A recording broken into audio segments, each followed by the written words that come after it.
আসসালামু আলাইকুম এভরিওয়ান। আজকে আমাদের বাগমারা ভবানীগঞ্জ বাজারে এক মালিক সমিতির আয়োজন ছিল, সেখানে আমি উপস্থিত ছিলাম এবং সবাই মিলে গোল বৈঠক হলো। তো সুস্থভাবে ভালোভাবে যেন গাড়ি চালাতে পারে। হ্যাঁ, মিষ্টি ওকে। এই যে আমার ভুলু ভাই মিষ্টি পাইছে, হাকিম উস্তাদ মিষ্টি দিচ্ছে। ভুলু ভাই মিষ্টি পাইছেন? মিষ্টি পাইছেন আরো ভাই?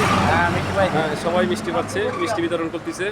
অনেক ভালো লাগতেছে, অনেক দিন পরে সবাই একত্রে এক জায়গায় হয়েছি আজ অনেক দিন পরে। তো এখানে যখন আমি থাকতাম বাংলাদেশে, তো আমরা মাঝে সাঝে এইরকম করে গোল বৈঠক করতাম।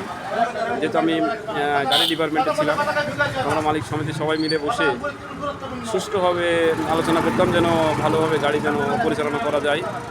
তো অনেক আনন্দ পাইতাম আমরা। আর এখানে অনেক ভালো কাজ হতো, উন্নয়নমূলক কাজ হতো। আমরা সবাই একত্রে সব কিছু সাহায্য সহযোগিতা করতাম। কেউ যদি অসুস্থ হতো, তো অনেকভাবে অনেক কিছু করেছি। আজ মিষ্টি বিতরণ চলছে, তো অনেক ভালো লাগছে। মামা কেমন লাগতেছে? মিষ্টি পাইছো? মামা মিষ্টি পাইছি মামা, দুটা ঝুল সহ। ওকে ওকে, নো প্রবলেম। দুটো লেস। তো এইরকম ভিডিও আপনাদের মাঝে আবারও উপহার দেবো। তো সবাই ভালো থাকবেন। আসসালামু আলাইকুম।